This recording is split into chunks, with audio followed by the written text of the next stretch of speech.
സാഹസം നല്ലതാണ്, പക്ഷേ പുറത്തേക്ക് വരാൻ പാടില്ല.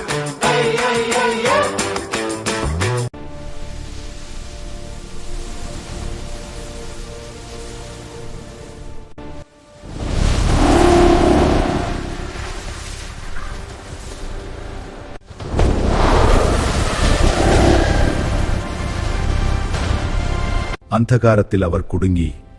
കുഞ്ഞുങ്ങളെ നിങ്ങൾ പേടിക്കരുത്. ഈ വള്ളികൾ ഉപയോഗിച്ച് കയറാം. ഒരുമയാണ് അവരുടെ ശക്തി. അവർ പരീക്ഷണങ്ങൾ നേരിട്ട് അതിൽ വിജയം നേടി.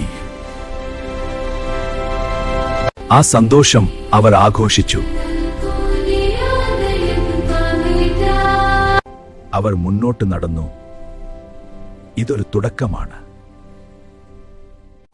സിംഹവും അഭിലാഷും പ്രഭയും ജാഗ്രതയോടെ മുന്നോട്ട് നീങ്ങി. സൂര്യൻ അസ്തമിച്ചപ്പോൾ കാട്ട് ഭീതിജനകമായി മാറി. പെട്ടെന്ന് ഒരു അസാധാരണ ശബ്ദം അവർ കേട്ടു. ചേച്ചി, അത് എന്ത് ശബ്ദം? ശബ്ദം അവരുടെ അടുത്തേക്ക് വരുന്നുണ്ട്. സിംഹമേ, അത് എന്ത് ശബ്ദം?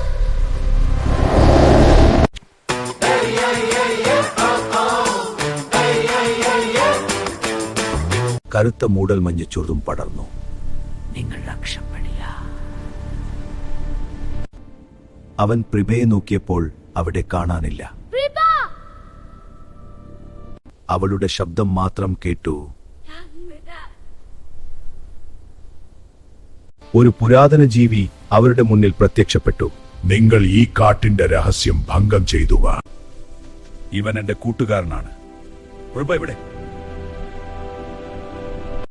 3 വഴികൾ മാത്രം തെളിഞ്ഞു.